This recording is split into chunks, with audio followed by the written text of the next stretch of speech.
saw this psychic and she's like, you need to learn energy healing and you're going to help a lot of people one day. Do you think that you were going crazy? I think you mentioned doctors gaslighting during this time. I gave myself a brain injury and then I'm feeling everyone's pain. So I'm going to accidentally take on everyone's pain to make them okay because then I know I'm okay. I was given the choice to exit this life and I chose to stay. Welcome to Second Self, the podcast where we explore what happens after the big chapter ends. Whether it's selling a company, leaving the spotlight, or walking away from a former identity, this show dives into the reinvention that follows success and the messy, beautiful process of becoming who you really are. Each week, I sit down with founders, creators, artists, athletes, and visionaries to unpack the emotional, psychological, and spiritual side of transformation. If this episode resonates, please do me a favor, like, comment, subscribe, and if you know someone going through their own reinvention, please share this with them.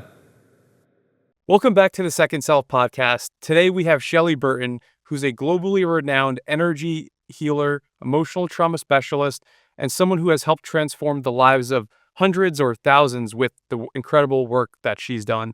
Shelly turned to energy healing and created her own system that blends neuroscience, emotional processing, and ancient modalities like Reiki, sound therapy, and horse medicine. Her work guides clients to heal trauma, align heart and mind, and unlock lasting wellness through self-love and subconscious reprogramming.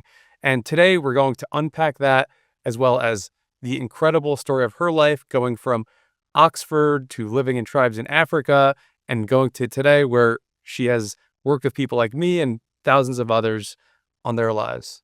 All right. Welcome to the podcast, Shelly. Thank you for having me. It's a pleasure. Yeah. Coming all the way from Costa Rica. I know. And we're meeting in New York. I'm so excited. I'm so grateful. I'm so excited for this episode too, and it's unlike many of the other ones I've done. Yes. Whereas you've already taught me so much and impacted my life, so that's why I'm so grateful to have this conversation now with you. Thank you. But yeah, we met 2 years ago in Nosara.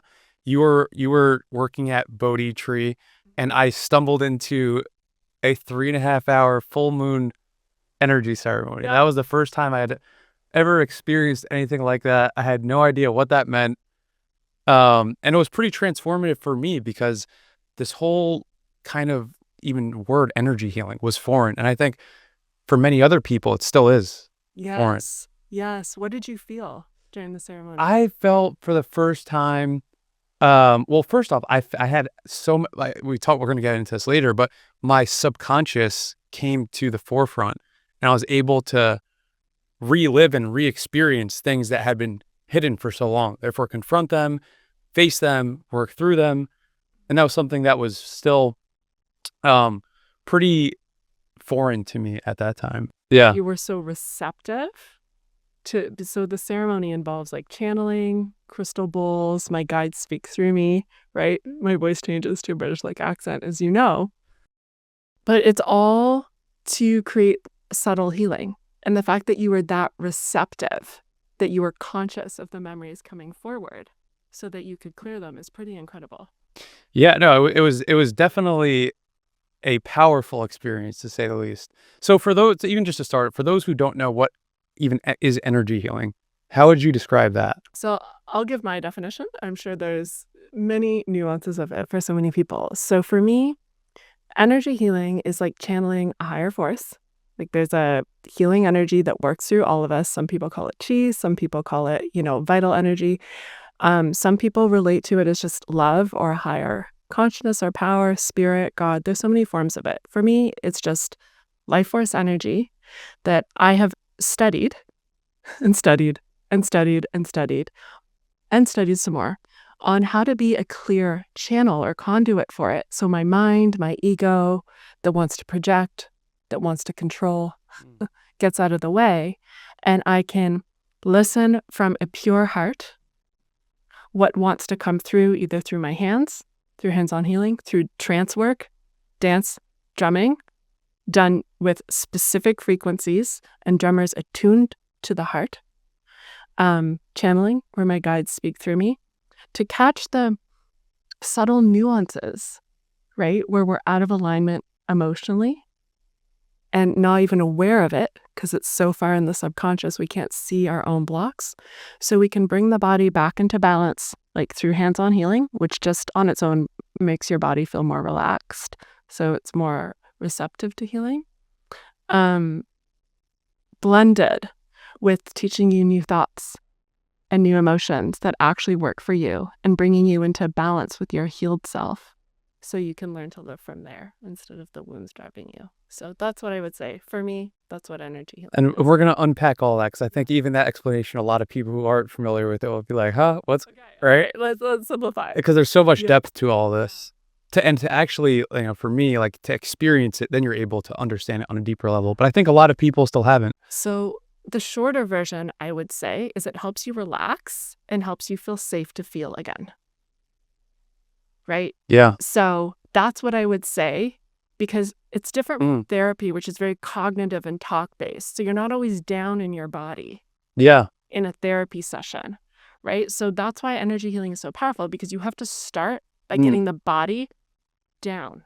Especially for those people who intellectualize things, then you're just doing more of that. And that's why for me, I think it's like not, sometimes it cannot be as helpful as needed because you're just doing the thing that you're already always doing. And also you're bringing your story into the therapy session. So therapy is amazing. I'm not knocking therapy. No, I'm just adding. It's right. Yeah. It's adding. Why? But it's energy healing as commonplace as but why positive therapy. It's so powerful because you don't know most of your blocks. You don't know most of the things that are in the way. We numb trauma by nature. So how are you going to go in and consciously share the things that are the most in the way if the nature of trauma means you can't see them? So energy healing not only brings you down, done by a practitioner with which you are congruent. Just because someone's trained in it doesn't mean they're going to bring you the right fit for you. That's why you have to listen to yourself around, like, do I feel good and calm with this person? That means they're a match for you, right? Like, you should never divorce yourself from your intuition throughout any healing process. So they'll bring you down. You're receptive to healing, and then they can feel around your intention, or this is what I do at least, what's in the way? What is the stuff underneath the surface that we can now bring up to talk about or just feel or hit out or scream out or kick out? Sometimes there's not even the words for the amount of energy, emotion, energy, and motion that's been repressed. Yeah. And as we'll get into, it makes me think, are you familiar with the elephant and the rider concept? Oh, really? No. Talk to me. So the rider is, in this analogy, the conscious mind. The elephant is the emotions, the raw emotions. Obviously, the rider can't control the elephant. So the rider can only steer it subtle ways. There's only so much you can do.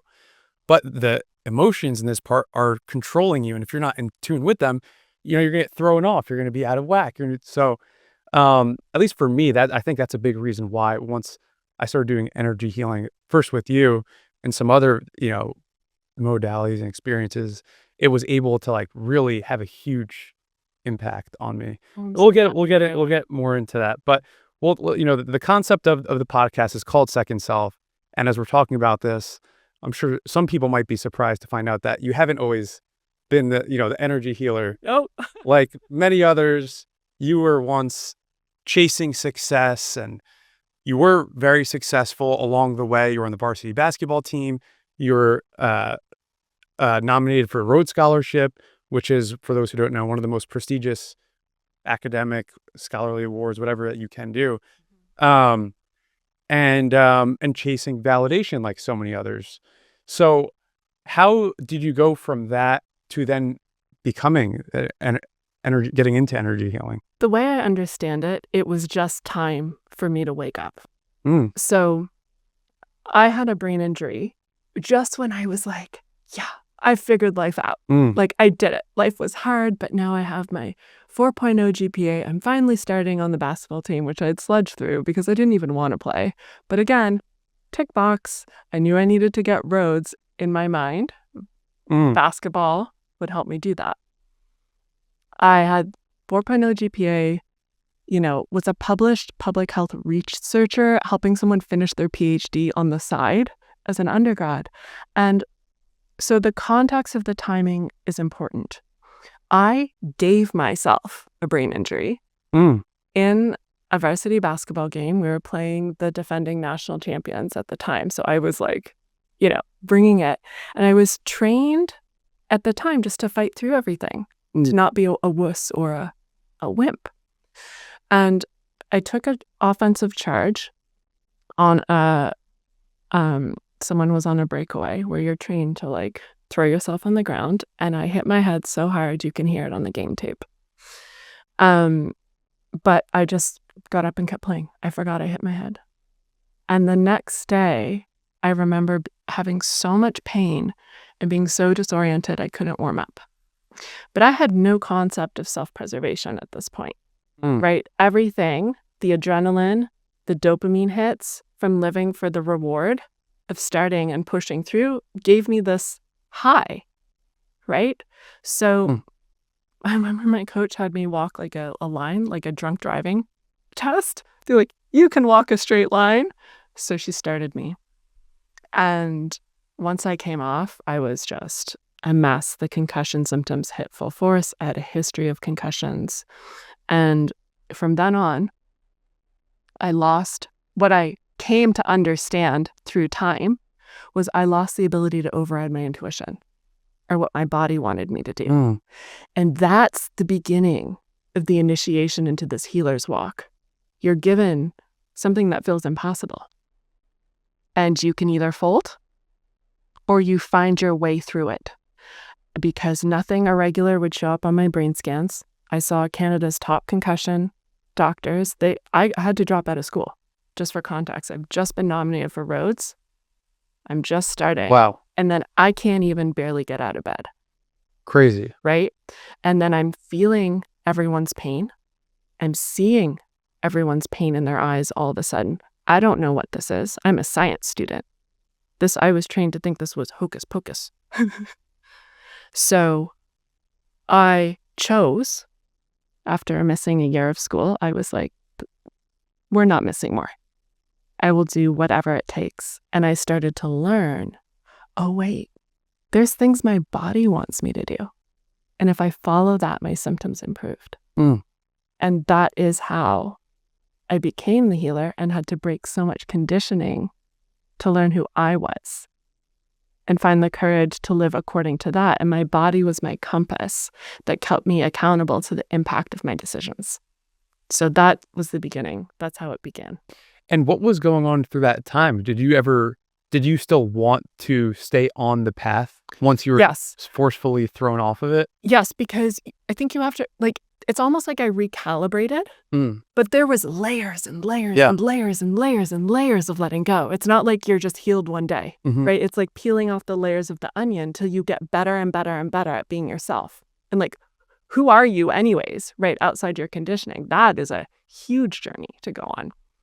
So for me, initially, yes, there was the courage I discovered medical anthropology, which I did. I later did my master's in, and this was studying concepts of health and healing in different cultures. And I loved it. I'm studying spirit possession and trance work and tribes in Africa and writing about hip hop. But I was still, my thesis was on hip hop as a peace building tool for former child soldiers. But I was still weaving in, if I'm really honest, the external validation element, because I still came back, graduated top of my university with the highest convocation award, went to Oxford, started this nonprofit after with the Black Eyed Peas Foundation, right? So I'm going tick, tick, tick, tick, tick. So yes, I'm not following the traditional path, but I was still in a middle gray area, I would say, of listening to myself because my brain wasn't fully healed at this point, right? Chasing this middle ground between listening to myself and external validation. And it was when I closed that nonprofit, and that was one of the hardest decisions I've ever had to make. I was supposed to be in a book with Desmond Tutu, blah, blah, blah, and I had to close the project. And I moved back to Canada, and I started from scratch. I worked my way up. I had to delete most of my CV because... What was the kind of sign for you at that time to do that? Because it sounds like something that was... Because... You have the bodily... Because I was such a baby. I was straight out of academia. Even though it was a nonprofit, I didn't understand business. there's still a business element that has to go in. And I took people's word at their face value, Mm. right? So I didn't understand how to take this huge vision and this like fearless commitment to it and ground it. So I had created a project that was way too big. People had promised funds, right, that they weren't good on. Because I learned, because I had attracted so many high-profile people around me, people just wanted to be associated with me. So they weren't being honest with me, right? And I didn't know how to start small and scale up. Also, more importantly, I was projecting what I thought was my passion, and I had unlimited energy to do. I would work on this project crazy. And we did do things. We released a song that was iTunes Free Song of the Week, got a bunch of media coverage. It was around the UN climate talks at the time. I went like Talib Kweli on it and Angelique Kidjo, etc.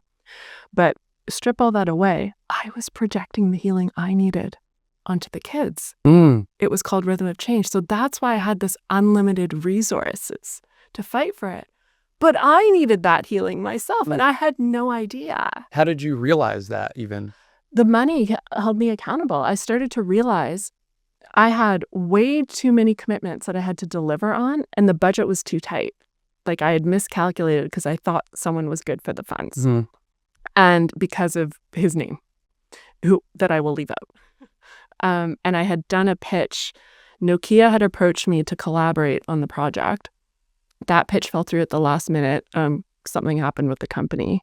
I did a last minute pitch to this like African phone company called Mixit, and it was going to be a Remix the World. I got the CFO approved it, the CEO declined it. And I was like, okay, that's it. Like if I run this project around the London Olympics into the ground, like I'm going to push people too far beyond what I know I can deliver. And I was burnt out. I was like, I'm not making good decisions. I'm trying to save everyone at the cost of myself, and I need to heal myself. It just became obvious that my decisions weren't working. Does that make sense? Yeah. And so I went through this like dark night of the soul where I had been fed all this like external success measures. And then I went back to Canada where it felt like no one could really relate to what I'd been doing. So humbled to the ground. And the only jobs my body would let me do was like nannying and serving. And I was doing some like TV acting and stuff. I deleted all my Oxford stuff off my resume. And then I found energy healing. And it was really interesting. This book chapter on innovation. And that was at first to help you, not yet. No, I saw this psychic and she's like, you need to learn energy healing and you're going to help a lot of people one day. Okay. And I was like, okay. A psychic. Wow. So it's really, wow. Yeah. And when I had my brain injury, the first thing that had helped me was this Chinese medical doctor who just sat me down for free. And he explained how emotions affected your body. He wouldn't charge me. And he said, one day you're going to help a lot of people. So I'm going to help you. And those were kind of the two. Oh, and also when I was at Oxford, I went to this UNDP conference. It was very cool. They'd flown in all these traditional healers from around the world. And so I met mediums from Africa. And they invited me into their tribe to like learn medicine dance. I freaked out because I was like, dude, I'm not ready. But it was like it was like someone saw something in me that I didn't even know was an option. Does that make sense? Yeah. So then when I trained and I started with Reiki, it's like everything made sense. It was my sensitivity that had made my life so difficult. And I was working so hard to just function in the world by the rules my body needed, right? They could help people, and it made something easier. And I just worked on friends, people asked me, and I just made one decision after another, and it very quickly became what I did full time. And as soon as I saw why I created my brain injury, it healed, my brain healed. I went back. Once I saw why I had checked out, I had too many commitments at that point in my life. I couldn't see the way forward, so I had a brain injury and left. I saw that I could be on Earth now because I knew how to be here. I knew how to make decisions that work for me. And the next day, I went back to the concussion clinic that I had been seeing since my brain injury. This is 7 or 8 years. I was adamant that they pushed on something. They took me through something called the Epley maneuver. My symptoms cleared and I could ride my horses again. Wow. And then within a month, my practice was full-time. So a lot to unpack there. But the one thing I know that's been really impactful for you is obviously the sensitivity post-concussion. Yeah. And turning that, in your words, into a superpower. Yes. And obviously you've created empathy heals as a result for other people who have these sensitivities. Because for many who haven't done the work and gone to Africa and gone this incredible journey that you have, it holds them back in many regards in life. Yes, it's overwhelming. It's overwhelming. They don't know how to I guess control that or what. So we have to numb it, right? Like because you're given the script. So it's human conditioning is so fascinating. That's the keyword numb, and I guess that's what turns into addiction. Yes. Yes, because you feel like you're supposed. What's wrong with me? Why can't I function the way I'm supposed to? The way everyone else seems to function. And more importantly, this is so subconscious. It's below the surface because when you're born, right, you have to fit into the tribe. So from 0 to 7, your brain is just on like absorption mode of learning kind of default beliefs that help you fit into the family system. Okay. That doesn't mean they're the beliefs that work for you long term. They're the ones that help you survive, get your needs met, get clothed, etc. Those expire in their effectiveness to your well-being, but the script stays in the background when you become an adult. So you're left with this haunting feeling below surface, reinforced by society and, different measures, that you're supposed to be this different thing than you are. My intention with Empathy Heals is to make our feelings make sense. Any overwhelm, any depression, any anxiety about a certain way of doing things not working for you actually makes sense at a certain level. We just have to understand why your body is bringing those emotions up, because they have a message for you that something about what happened to you or how you were trained to be doesn't work for you. There's nothing wrong with you. Your body's communicating there's something wrong with the situation you had to be in. The or conditioning. learned to be in. Yes. And I guess what helped you in your story is the conditioning allowed you to be a fighter, push through. So even when you had these sensitivities, you worked through it.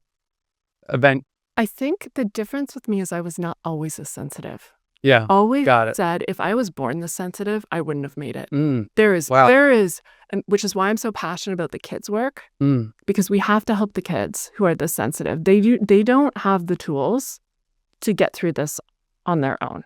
Because I've walked both sides of the line. I definitely had a degree of sensitivity from working with horses, and I was really good with the bad ones, but I just knew it as good horsemanship, right? My sensitivity after my brain injury was through the roof. So there was a very before and after, which is why I can kind of relate to being on both sides of the line. And did you think that because it sounds like it was really abrupt for you. Did you think that you were going crazy? I think you mentioned doctors gaslighting you during this time. Nothing was showing up on the scan. So I think at first you understand you have a concussion. So you don't feel crazy at first. You're just like, okay. Because not everyone that deals with concussions has this amount of extreme. And, I've had multiple concussions. So a lot. I used to ride all the bad horses and try to stay on. And that was actually my first business, turning unrideable horses around. Yeah. And then selling them. But I didn't know it was a business because I just wanted to ride. I was a kid. Right. So it means I fell off a lot. So the doctors would just kind of say when I wasn't healing with rest, oh, you've had multiple, give it time. So I'm waiting and basically sitting there waiting for healing to happen. Right. But eventually you're but it's not happening. So Chinese medicine helped me get back to school, which made me feel empowered. Where I started to feel crazy is but it wasn't me being crazy, it was the situation crazy, when people were telling me there was nothing wrong with me. I was passing all the concussion tests, but something was wrong. I could not integrate motion properly, right?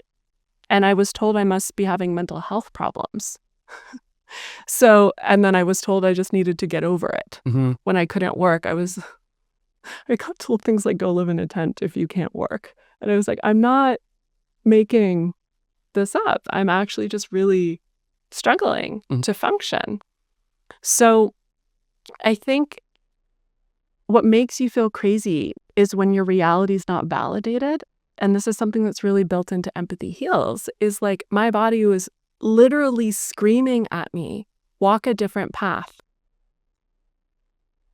And I could not be more joyful about what I'm doing right now, but my body knew the way.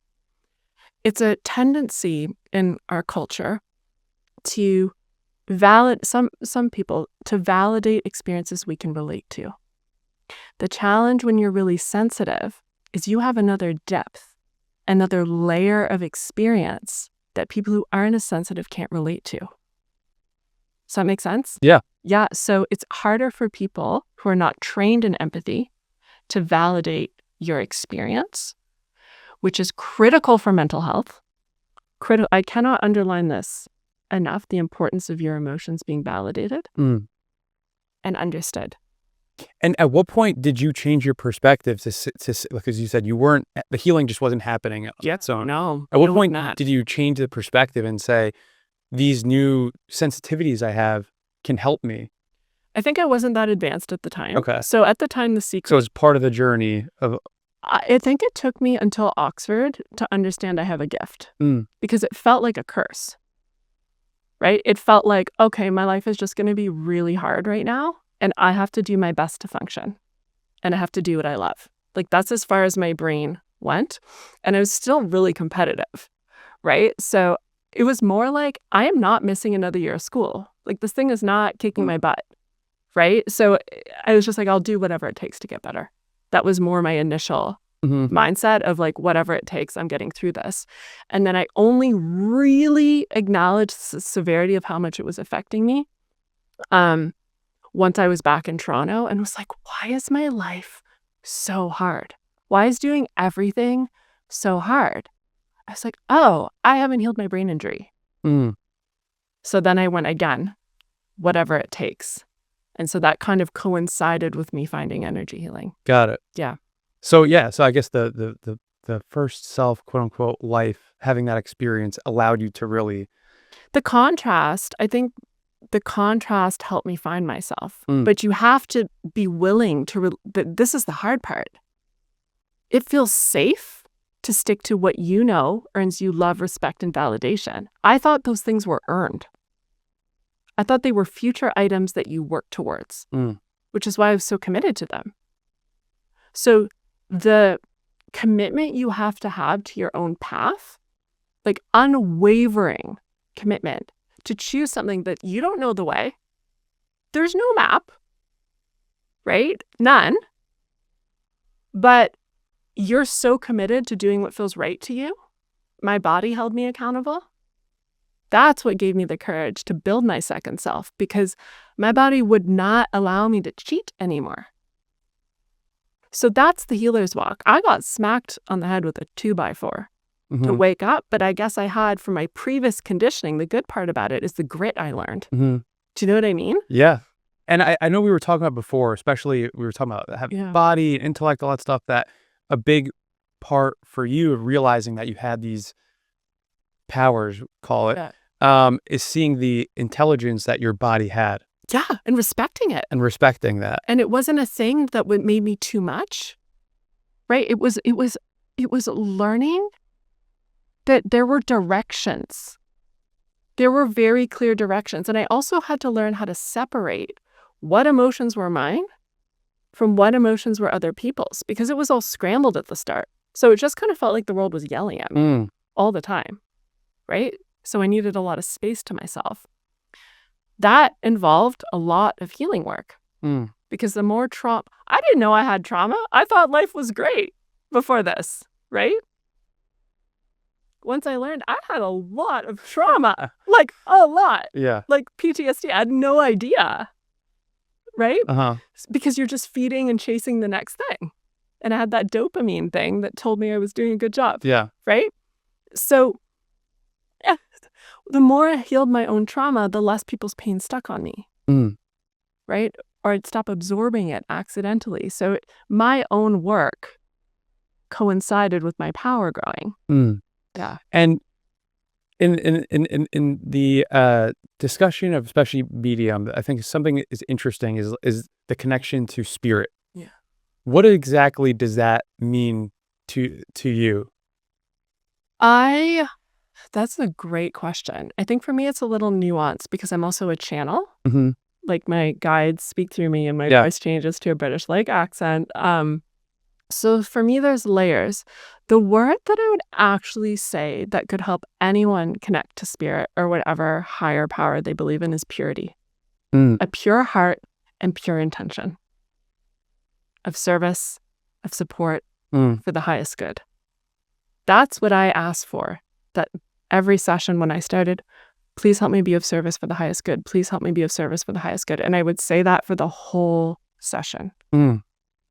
So to me, spirit is that higher, loving, benevolent, that essence. They want me to say the essence from which we come from. And then we're here and we need our egos. They're really useful at helping us survive. But we have to learn that it's not always looking out for our best interest. And that's where the spirit side comes in, is like the return to self. Who am I? There's a whole new set of emotions you can learn from spirit, from love, right? Just from peace, or just grounding. Grounding's cool. I'm a big fan of it. You don't have to be spiritual to be grounded, right? But that's also, to me, like a super spiritual aspect, to be grounded in your truth and able to hold it when the world tells you to do otherwise. So for me, it's just a pure heart. You can access spirit through a pure heart. And in the topic, like you mentioned, And trying to decipher, especially during this time period, your own whatever's going on with you versus other people in terms of being empathy, Super empathy. Yeah. and also now being able to channel, as you say. Does that ever is that something you consciously tap into, or is that something that like just happens? Do you still have to decipher are my thoughts versus that still?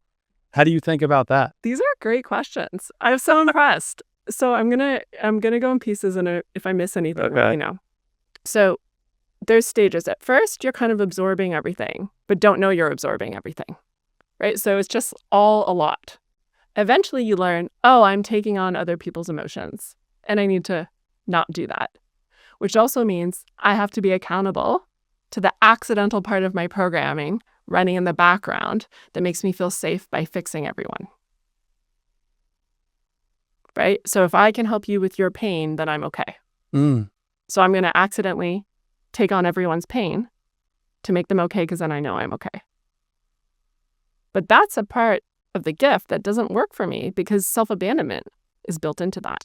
It's what happened. I mean, a great example of this, even my last therapist epitomized that. He took his own life last summer, and he was a healer. He helped my life, friends, and and I think that's what happens with a lot of maybe healers. You're saying they get validation from helping others. But it can also be this is where you have to be so careful about what's my pure essence and what's self-honoring for me, right? Versus service to others is survival. I'm going to repeat that. Service to others as survival. If you are abandoning yourself to serve,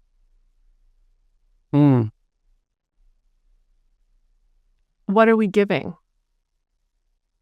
Right? That's not love to yourself. Right? Some people don't need to learn that. Some people need to learn like how to be in service, right? But for those of us who tend to be healers, right, we love to help people. And it's often a survival mechanism that we've learned is to be hyper attuned to everyone's emotions around us, because then we can do quick reads to adapt to what the situation requires us to be. Right? So that's the first layer of like being conscious that like, oh, I don't have to just take that thing and fix it or just run away from it. Right? I can hold my emotions and myself through this moment. I'd like to say, thank you for letting me know how they're feeling. And remind myself that I'm safe right now, even if they're not. Or I'm good, even if they're in pain. Right? It's almost like learning to love the darkness. And you're so comfortable with it that you don't need to rescue anyone. But if they want help and it's within your capacity, you would love to support them. For me, that's love. So that's like the first stage of just even sorting all that screaming out, and also having the discipline to say no when all those external tick boxes are lining up for you of why something would be good. And then you go into fantasy of like, even in like a business deal, oh, this would be really good. This person is this, they're offering me this much money, blah, blah, blah. But your intuition is going, That's also a part of like respecting your empath gift and honoring it. So I'd say that was the first segment of it. The next part, I'd say, this is where it gets really fun. As deep as you can feel pain, you can feel joy. So you can manufacture really positive emotions for yourself and deeply feel into them. So you can manifest at warp speed once you master what you're tuning to.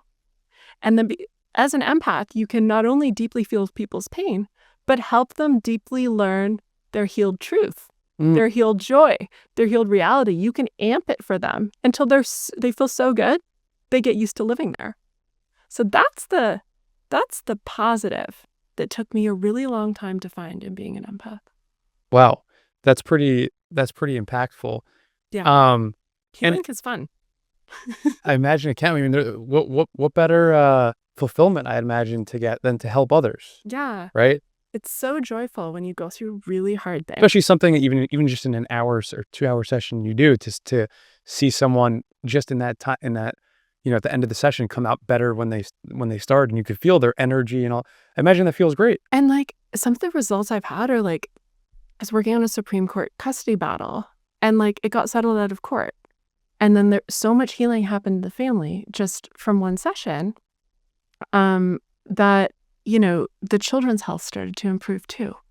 So it's like, what's so satisfying to me is not only helping people do things that feel so hard or so impossible for them, or to step into things they deserve. When the healing starts to ripple through families, I love that so much, because it's our job to do our work. No one's going to do it for us. We get, most of us, born into some pretty difficult conditioning that makes us away from ourselves. I mean, we are kind of destroying the planet. So like, we're not coming into like the best. Do you know what I mean? The beliefs need to change. Yeah. Right? So it's so exciting when you can see the impact of your work starting to already not only improve the direction of someone's life, but setting a stage for different belief systems for the next generation to embody. I really think that's how we're going to create lasting mental health change here. Yeah. No, I mean, the world definitely needs healing. Yeah. Especially because the world is destroying. Yeah. And most people are sick. Yeah. So how about take it back for a second? So was there ever, and I don't know if you can speak on some of them, a time where spirit or channeling was completely taking over during the session for you? So there's a few experiences of this. And are you then conscious when that happens or afterwards? Like, talk me through that. So I'm going to go through stages of development here. So when I was at Oxford and I was first reading about mediumship, I was like, oh, this is so cool. Kind of scary, but cool. And I had read this book on hands-on about healers being chosen in a tribe, and they did hands-on healing and cured sickness. And I was bawling because I knew what this was. My soul knew it. And I changed my thesis to focus on dance. I was studying malaria before. My supervisor freaked out. She was like, how are you just going to like go left and study something you know nothing about? I was like, I have to. So once I feel like I kind of opened to that, spirit was like, okay, here you go. So I remember I was dancing to tribal music one day, like African music from Zimbabwe. And then the spirit came in my body and could do all these dances that I had no idea how to do. And it was scary. Like my face had changed. My roommate was freaking out. I was like, what's going on? How do I get this out? And then so I was like, I kind of put the bar up because I had no control at that point. Does that make sense? So I was like, I'm going to look at hip hop. That seems safe. Years later, when I started studying energy healing, right? So you're introduced to being a channel in a certain way. I had met actual channels and I knew I could do it. And so I studied ceremony, actually in upstate New York. We're in New York right now, so full circle is where my channel opened here. It felt like this wave of energy that was so powerful that I was going to throw up if I didn't let it through. And at first, I channeled it was more like a masculine energy, and I was literally like, come on. Like, can I have a different dial? And it changed. It changed. So it was like I was strong enough to say yes or no versus the original experiences I felt like I had no control over, and that was terrifying. But I had learned through the energy work what was clear and what was not, so I could tell it was clear. And then I said yes to let it through. So, and then, and it was extremely painful at first, by the way, when it started. I was rocking on the ground in excruciating pain as my channel opened because my body had to like almost widen and release a lot of trauma to accommodate that much energy. Now channeling is no big deal. It happens. I can do it on the sidewalk. It comes in and out. I'll ask, would you like me to let this through for you? I'm completely conscious.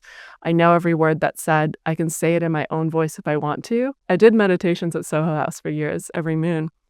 And they wanted a meditation, not a channeling. So it just kind of feels like I'm pumping the brakes a little bit on the energy just to say it in my own voice. I hope that answers that. Yeah. Has there been any, have you read the book? Because I know we were talking before and it sounds like you're definitely a believer of past lives, the concept of past lives. Have you read the book Many Lives, Many Masters before? No, really? I haven't. It's really good. But anyways, a big concept through that story, through the book, was written by a psychiatrist and his experience with healing, doing hypnotic therapy on a patient, and that's where the past lives and masters came out. But anyways, through her hypnotic regression therapy, the masters were talking to him and were telling him, as the psychiatrist, profound things about his life that he had learned.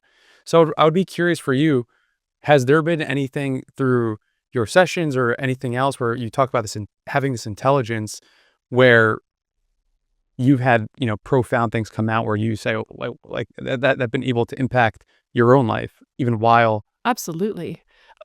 I firmly believe in past lives, or they're all happening concurrently if we really want to go into it deep. We understand time is linear on this plane, but once you get into the quantum, it's all simultaneous. So that's a whole other discussion. But we can understand linear time because in this dimension, things unfold linearly.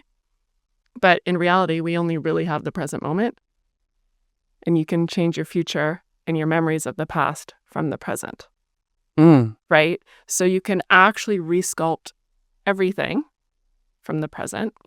But if we want to go to a linear understanding of time, which is easier to digest, then for sure we've had past lives and memories and traumas that get carried into this life. 100%. But the way I do that kind of work is I let it come up naturally. Sometimes we'll hit so deep on a trauma that the memory will spontaneously come up. And we can work through that in time. It also helps make some of our core traumas make sense because, okay, my guys are talking. We've had to work. It can help us be gentle with ourselves or give ourselves a break when we're not like, oh, what did I do?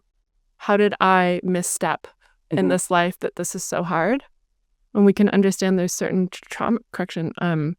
really hard things we've actually been working at through lifetimes. And it might, right? So we can give ourselves grace around why certain things are so hard to overcome. Back to the question about my own experience, or I've definitely had to heal past life traumas and specifically misuse of power to get my power back in this life. So I think the cool thing, as humans, we have many options of what we would like to do with our lives. And I think when you misuse your power in certain ways, which is often a survival mechanism just to get through or just to be okay, there are consequences.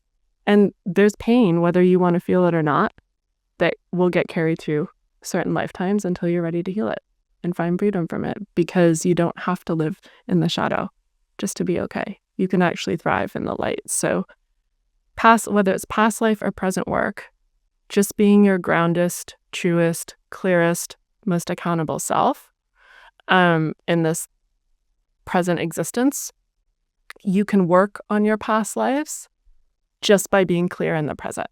Mm-hmm. I want to be clear about that. And when the past life memories come up, it's like that extra tweak to like work it all the way out of your system. Mm-hmm.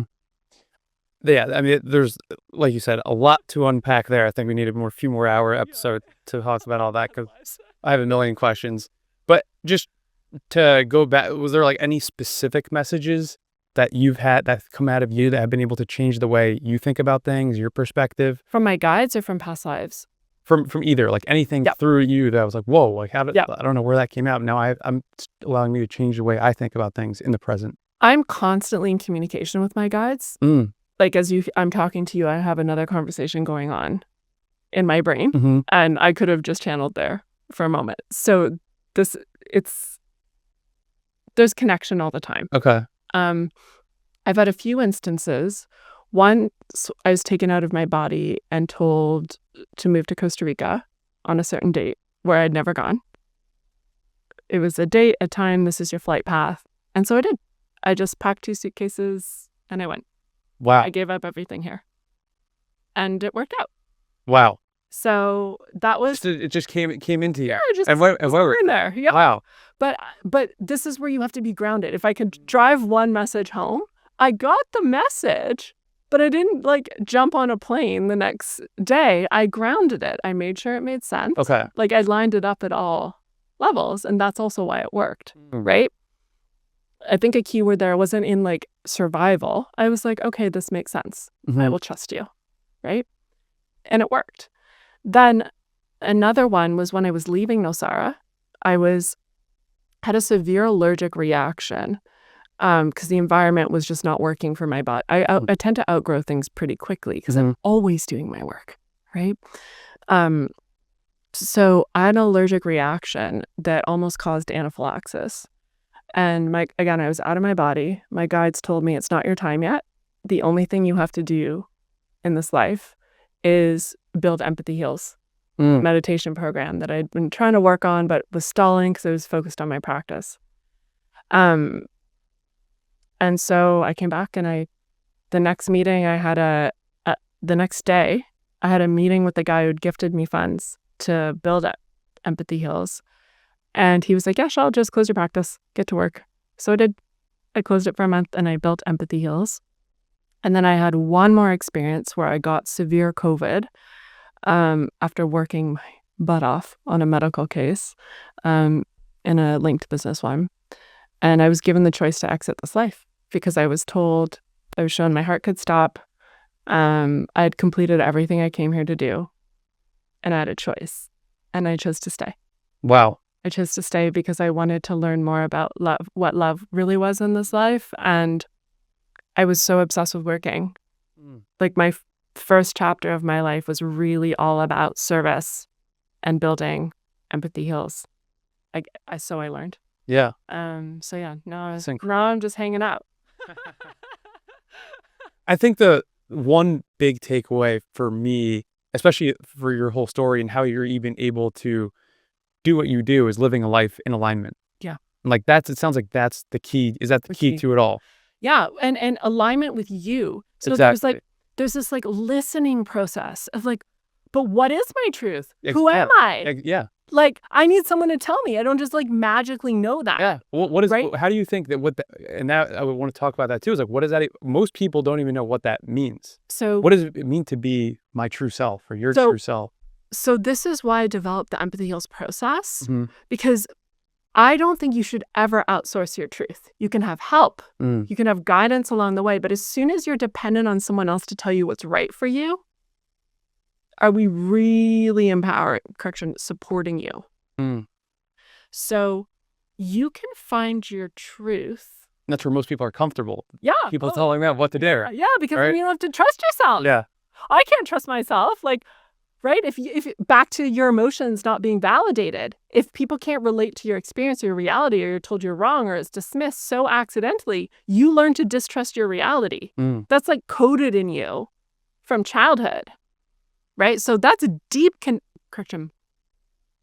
It's traumatic conditioning to break, right? But we have to, in stepping away from what feels safe in terms of creating a secure attachment, or creating, not secure, an attachment with external reality. So then we get love and we get all our chemicals, good feeling chemicals. That's not actually safe and in service for you. Okay. So, so what we have to do to break this is, one, we need to know what the feelings are. Okay. We need to break the numbing and make it safe to feel, right? Which is why we need empathy. Okay. So we have to name the feelings, understand them as feelings. What can happen is we get so used to bad feelings that we think it's who we are. I am depressed. No, you are not depressed. You are feeling depressed. And there's a reason you're feeling depressed. Or any other, I am selfish. Yeah. I am this. Yeah. Right? They're responses to an environment that you learn to feel. Right? So once we can take it into an emotion, understand the emotion, validate it, separate your identity from it, then we're making room to find out who you are. Okay. So and it's none of that is the conditioning, which is the, like you said, I am those cute. You are none. Those are emotions that Yeah. matter, and we care about that, and they make sense. Mm-hmm. We have to find why you felt that way. There's a reason. Your body just doesn't make things up from nowhere. We might project from a set of belief and memories and experiences for sure, right? But if you dig in really deep, there's a correlation that makes sense to that emotional experience somewhere. Okay? And we have to make it safe enough for your body to show us that. Because if it doesn't feel safe, it's going to stay locked down. Okay? And the other thing they want me to say is sometimes the emotions are so big, we have to move it out through your body, through kicking, through screaming, through yelling. Okay? Okay. So once we've kind of, right, discharged the backed up energy, okay. So if the purpose of pain is to tell you what doesn't work for you, then what works for you has to be the opposite of pain. Right? So if someone was like, let me give an example. I was, let me just try to think. Okay. So they felt overridden every time they tried to speak up and use their voice. So they learned when I speak up, I get punished. So they learned to say what was expected of them. Okay. That's not who they are. Okay. They're not someone who can't speak up. They learn to not speak up to survive.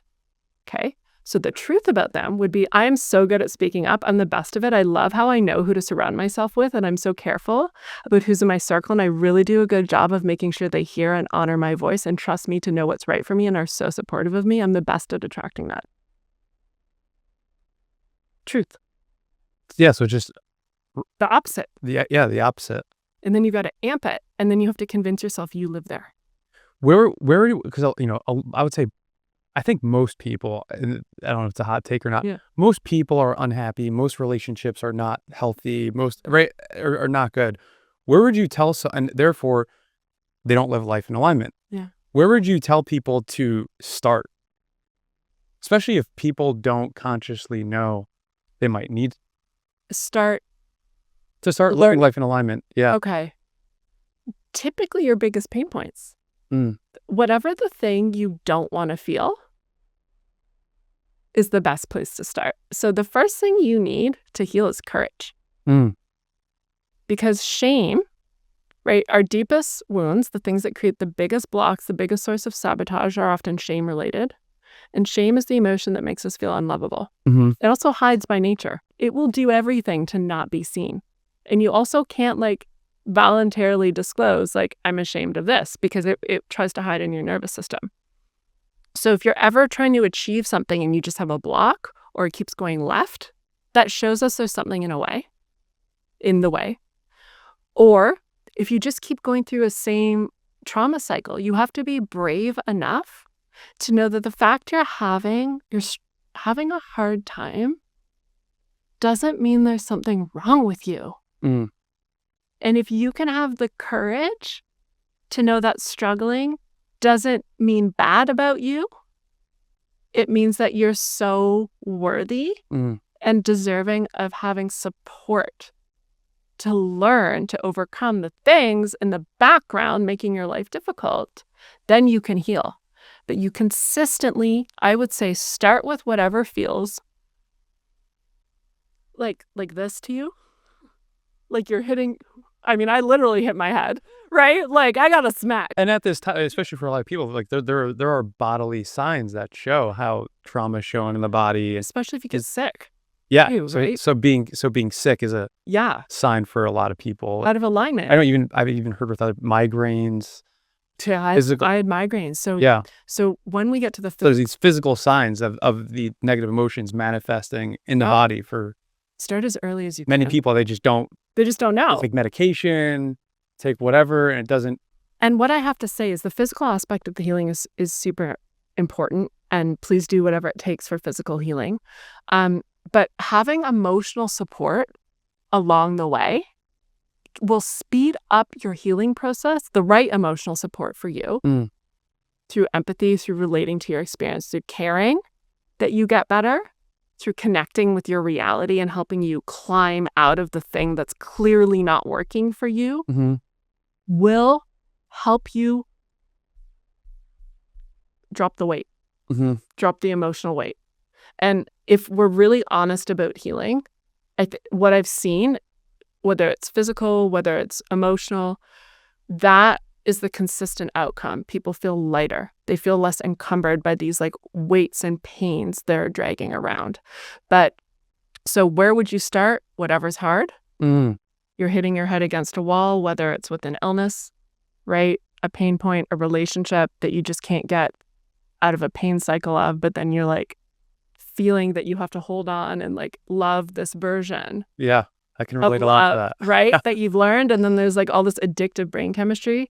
I think that for me, relationships and family relationships are actually the deepest work because we have such deep attachment wiring that can teach us to hang on to things that actually aren't right for us. But across the board, just wherever you're hitting your head against the wall.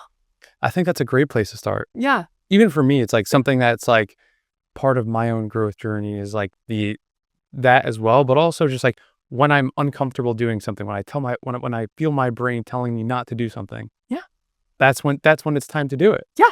You know, I had this conversation even yesterday with someone. It's like almost similar to getting a massage, right? How to get rid of a knot in your back isn't to go around it; it's to go through it. You gotta work it out. You gotta work it out. You need to literally roll it, and it hurts at first. It does. And then there's space. That's such a brilliant metaphor. Yeah. And it's like, that's why I'm saying the courage. Yeah. Right. And it starts with, because it's going to hurt at first. And you have to let versions of you die.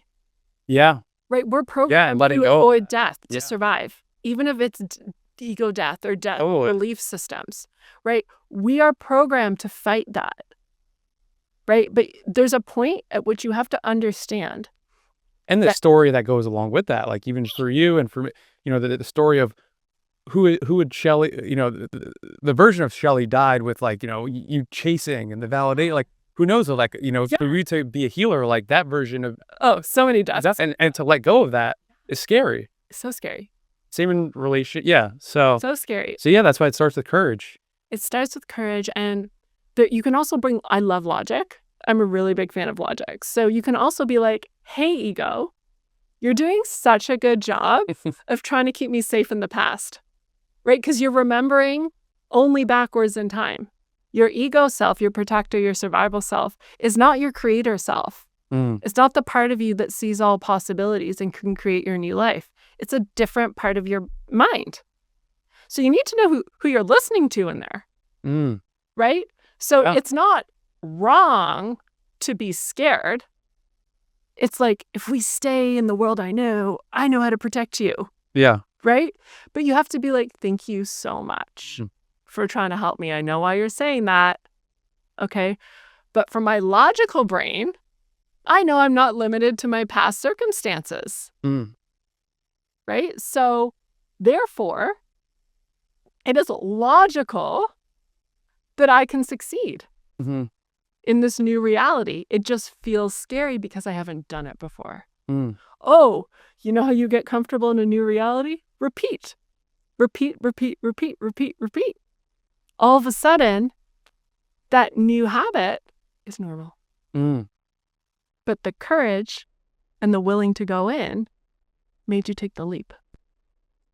Yeah, no, that is really powerful. And I think that's where it goes down to, like you said in the earlier, having support.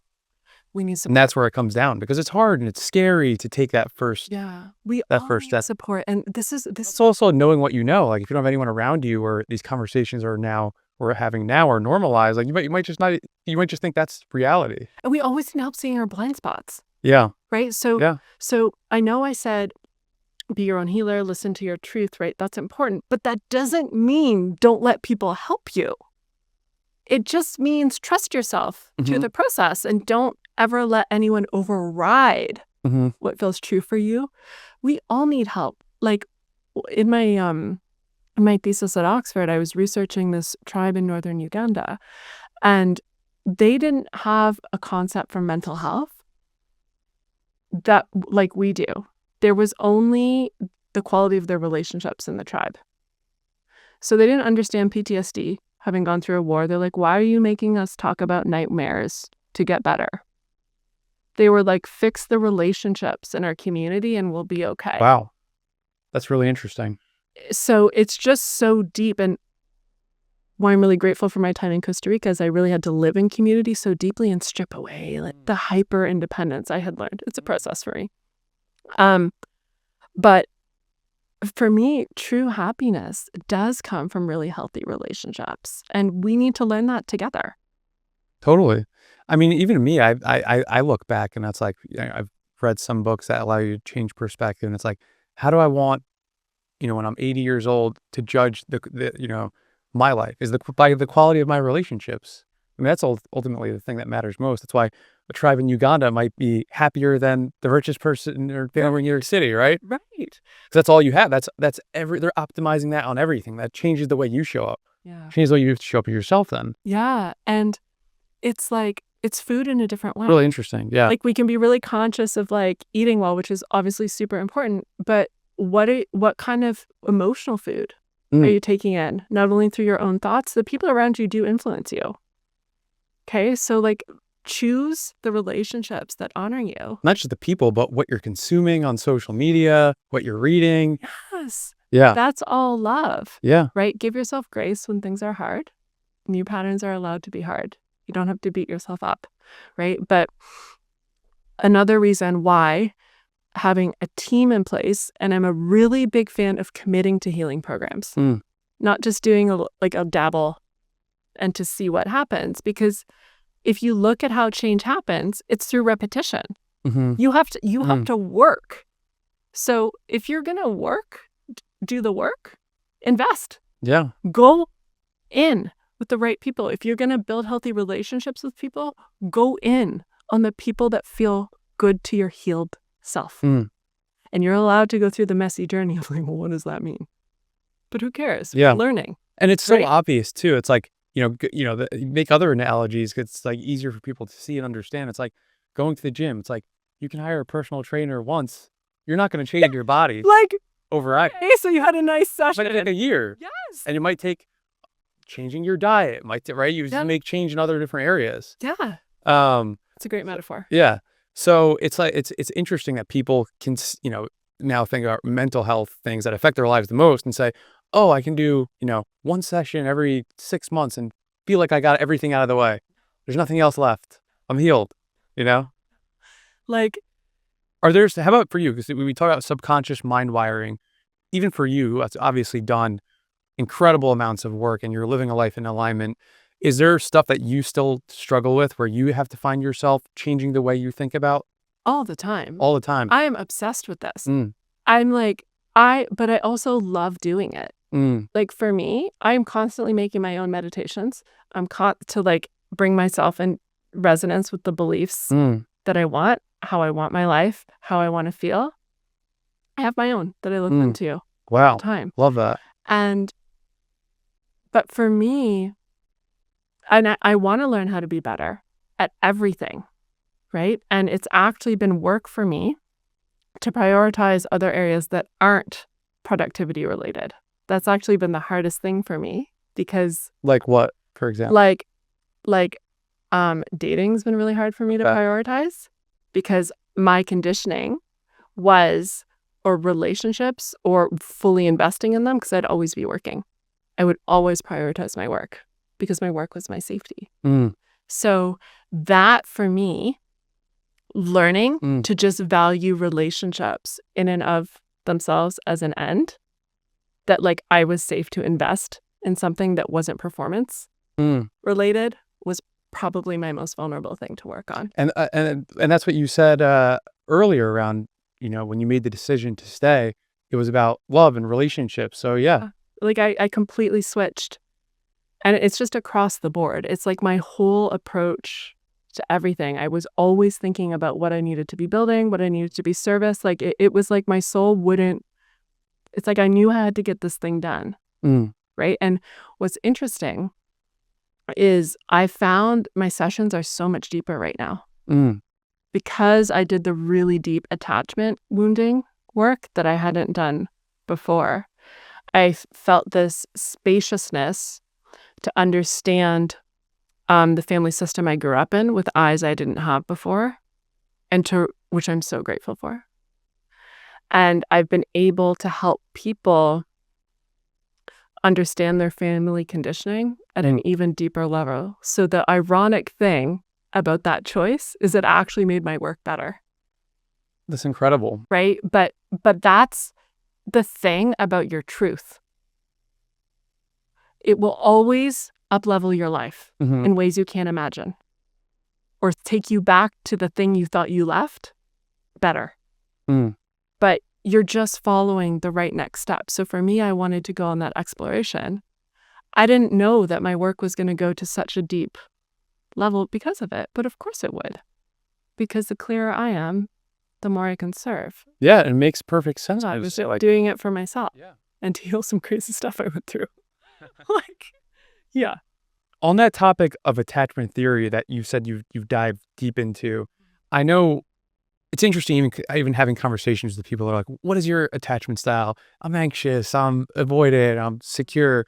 But from the conversations we have, you know, anyone can become secure attachment. You can learn and rewire the programming that we have.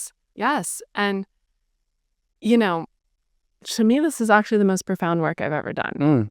Because secure attachment isn't just in relationship. You can have a secure, you're ultimately, for me, so anxious attachment is like anxious something's going to leave you, right? So you'll get nervous around. Yeah, you need validation. Right? And you're reaching. You're reaching.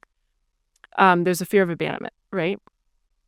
Dismissive avoidant is like a fear of intimacy, so you'll wall up, right? And almost like retreat before, you'll avoid intimacy, right? You'll retreat so you don't get dropped, if you will. It's a different kind of abandonment fear, okay? Different protection from the pain of love. I had a mixed one, like a mixed one, also called fearful avoidant. You rotate between the two. But if you're really looking at what this is a relationship to love that you learned, right? It wasn't always there for you. It wasn't consistent. It wasn't reliable. It wasn't safe. So you couldn't securely depend on the external source, your caregiver, right, to have your needs met. Okay? So let's extrapolate this. When you're a child, you need outside people to take care of you, right? You need that. So you adapt to try to predict how to get your needs met. Okay? Then we'll project, like our brain does this thing where we get attracted to, and even sexually super attracted to, the people that replicate our childhood experiences. Like the emotional loops they take us through. Because that feels safe. It feels like love. We think this is love. We're like, this is it. I found the person that matches. We don't even know this is happening. If you have secure attachment style, you can trust who you're attracted to. I think that's less common. Okay. We can earn it though. You are attracted to the thing that causes you pain. Mm. And your childhood brain thinks that by working this out, you'll get your needs met. Mm. So this is where we have to be so clear on what healthy love is and build a secure relationship to our healed self from our wound. If that was driving And our that's choices. and then that's typically why people stay in toxic relationships. Yeah, because you haven't built the relationship to your healed self. Mm. Right? That's just your wounded child needing help. Right? But how I approach it, I'm sure there's other ways. Oh my gosh, we need to be there for them. And we need to learn who your healed mother is, your healed father is for yourself, and let them be there so completely and so securely for that part of you until you are securely cared for in life. Relationship. So your job then is to not abandon yourself the way your attachment style will ask you to get your needs met because that was your only option, right? It's a habit. You have to be disciplined to keep that relationship with your secure self through the dating process or through the creative process. It actually applies everywhere. Mm-hmm. Okay? And that's how you build secure attachment. For me, is by keeping that relationship with your healed self so you can self-soothe through ups and downs. Then you start to learn the template. Oh, this is love. This is what that feels like. We get normalized to it. And then you have to choose things that match that. Mm-hmm. And how about for those, would you say that like find themselves in that? Is it just building the awareness to know, okay, these are the cycles or these are the patterns that I'm like going through that I might feel comfortable to me, and then how, I'm just gonna hit straight here. Yeah, let's hear it. I think the first thing we need is understanding that this can feel like being a drug addict. Yeah. Like, right? Like your brain, Totally. Our brain on love, actually, like there's research, I believe, that shows it looks like the brains of addicts. Yeah. Right? So we need to just slow down and give grace here. Mm. A lot of the stuff, everyone likes to say toxic relationships, but all that's happening is we're accidentally trying to heal ourselves through recreating situations from the past that are addictive by nature, right? The dopamine hits, the spikes we get, the adrenaline hits, it's addictive from trying to solve our wounds. So the first thing I would say is grace. Treat it like an addiction, because it is. Totally. Right? And don't feel that you have to try to survive this or like fighting till the end is love. You have to be really careful that if you didn't grow up with secure attachment, okay? That you know what you're going for. Are you just going through for what your body tells you is love because of the chemical cocktails going on inside of you? That's not being conscious. And we're fed these stories that you have to like be in this relationship or fight for it, or like there's so much noise. Yeah. What's the goal? Healthy love is cool. Healthy love is hot. That's what's cool. Yeah. Being in a great relationship with yourself. Best thing ever. Letting others rise to meet you there. Super cool. So I just think we need to slow down. Yeah. Understand the intense chemistry we're working against, right? For those of us who didn't have secure attachment styles, build this for yourself, and you're going to feel so much better.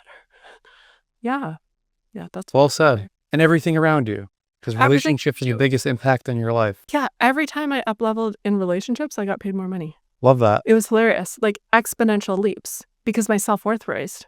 It's amazing. Yeah. So we'll wrap it up on this one question, because we can all these topics that we can spend hours more on. Because you've impacted so many lives through one-on-one work, through group work, now through Empathy Heals, families now you're working with. When all is said and done, what do you hope that your life and work will leave behind? My intention is to transform the conditioning that children come into on Earth. So our beliefs are sculpted through our childhood experiences. and parents deeply impact the emotional environment of their children. So I really want to see through Empathy Heals, children born into emotional environments that give them the foundational beliefs in mental health, calm, safety, open heart, feeling compassionate empathy in response to their pain, having their emotions validated, so that this becomes the set point in their subconscious mind that runs 90 to 95% of all thoughts that they can carry forward. So we're not, and especially for the sensitive children, it's like getting their needs met. Helping the love of parents for their children is such a powerful force, and it will drive them to do the most incredible work to support their children when they just have the roadmap. Love that. Beautiful. So that's my intention, is to really be smart about mental health, not wait till there's crises, right? 20s, 30s, 40s. Start young and like put the tools in, and then let the subconscious mind do its thing of just carrying those beliefs forward. Beautiful. The world would be such a beautiful place if with more of that. We're getting there. Yeah. I have faith. Love that. Well, this has been an incredible conversation. I've always learned a lot every time we talk. I'm sure many people will get a ton of value from this as well. But anything last to leave the listeners with? I know you talk about Empathy Heals. Where to find you?